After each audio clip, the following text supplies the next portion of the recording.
Suzanne का जीवन पूरी तरह से बदल गया था। जब से उसका बेटा हुआ था, वो दिन रात उसकी देखभाल में लगी रहती थी। एक दिन खेलते समय उसके बेटे ने उसकी पीठ पर पेशाब कर दिया, लेकिन जब उसने खुद को आईने में देखा तो वो चौंक गई। उसकी त्वचा पर सफेद बाल उगने लगे थे, उसके होठों के किनारों पर सफेद मूछें दिखाई देने लगी और उसके दांत भी नुकीले हो गए थे। शुरू में उसने इसे अनदेखा कर दिया, लेकिन अब वो जहां भी जाती, कुत्ते उसके चारों ओर इकट्ठा हो जाते और उसे अपने जैसा समझकर घेर लेते। वो भी उनके साथ घुलने मिलने लगी। एक दिन उसने देखा कि उसके गालों पर और अधिक सफेद बाल उगाए हैं।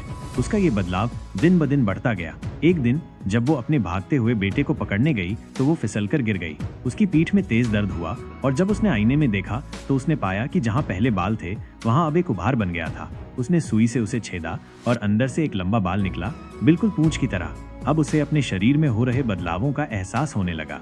उसकी सूंघने की शक्ति इतनी तेज हो गई थी कि वो केवल सूंघकर किसी भी भोजन में इस्तेमाल हुए मसालों और सामग्रियों की पहचान कर सकती थी।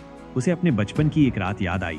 जब वो छोटी थी तो उसने अपनी माँ को घर से बाहर जाते देखा था, लेकिन वो सामान्य इंसानों की तरह नहीं दौड़ रही थी।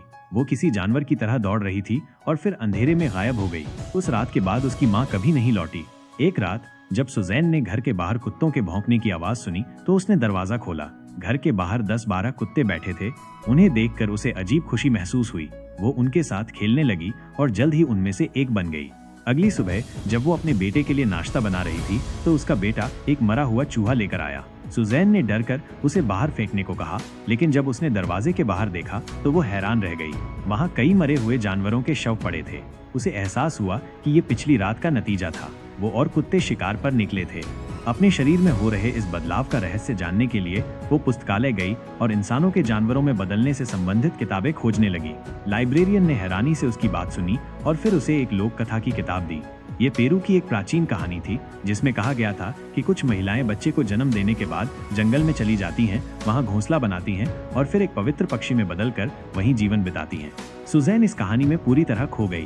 उसने खुद को उस पवित्र पक्षी के रूप में देखने लगी जो जंगल में स्वतंत्र होकर उड़ रही थी। लेकिन तभी उसके बेटे की आवाज ने उसे इस कल्पना से बाहर खींच लिया। इसके बाद वो इस विचार से पूरी तरह से ग्रस्त हो गई कि वो भी किसी जानवर में बदल रही है। उसने अपने स्वभाव को खुला छोड़ दिया। वो अपने बेटे के साथ कुत्तों की तरह खाने लगी। लेकिन जब लोगों की अजीब निगाहें उस पर पड़ी तो उसे एहसास हुआ कि वो हद पार कर रही है। कई दिनों बाद उसका पति लंबे समय के बाद घर लौटा। सुजैन ने बेटे को उसकी देखभाल में छोड़ दिया और खुद गर्म पानी से नहाने चली गई। लेकिन जब उसने अपना शरीर देखा तो उसने अपने पेट पर कुछ छोटे छोटे उभार देखे। अब वो पहले की तरह घबराई नहीं, बल्कि उसने इसे खुशी से स्वीकार कर लिया।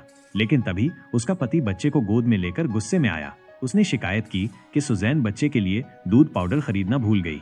तुम एक माँ होकर इतनी छोटी सी बात का ध्यान भी नहीं रख सकती। ये सुनकर सुजैन को गहरा दुख हुआ।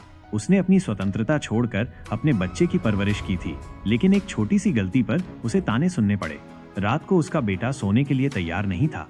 सुजैन ने सोचा कि वो अपने पति को बुलाकर बच्चे को सुलाने के लिए कहेगी, लेकिन उसने देखा कि उसका पति सोफे पर बैठकर वीडियो गेम खेल रहा था। गुस्से से उसकी आंखों के आगे अंधेरा छाने लगा। उस रात जब सब सो रहे थे तो उसने खुद को एक कुत्ते में बदलते हुए महसूस किया। वो जमीन पर लेट गई और स्वतंत्रता की सुगंध लेने लगी।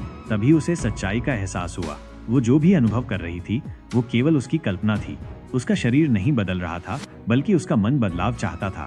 वो कुत्ता बनना चाहती थी ताकि उसे कोई जिम्मेदारी न उठानी पड़े, ताकि वो बिना किसी दबाव के स्वतंत्र रूप से जी सके। सुजैन ने आखिरकार हिम्मत जुटाई और अपने पति से बात की। उसने तलाक की मांग की। उसे लगा कि जब तक वो इस परिवार के बंधनों में बंधी रहेगी तब तक वो खुद को स्वतंत्र महसूस नहीं कर पाएगी।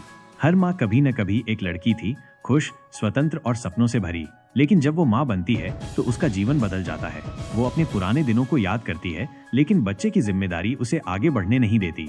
सुजैन कुछ समय तक अकेले रहने के बाद खुद को फिर से खोज पाती है। वो अपने भीतर संतुलन पाती है और अपने बच्चे की परवरिश के लिए वापस लौटने का फैसला करती है, इस बार बिना अपने अस्तित्व को खोए। ये कहानी रेचल यॉर्ड के उपन्यास पर आधारित है, जो उन महिलाओं की दुविधा को दर्शाती है जो माँ बनने के बाद अपनी पहचान खो देती हैं।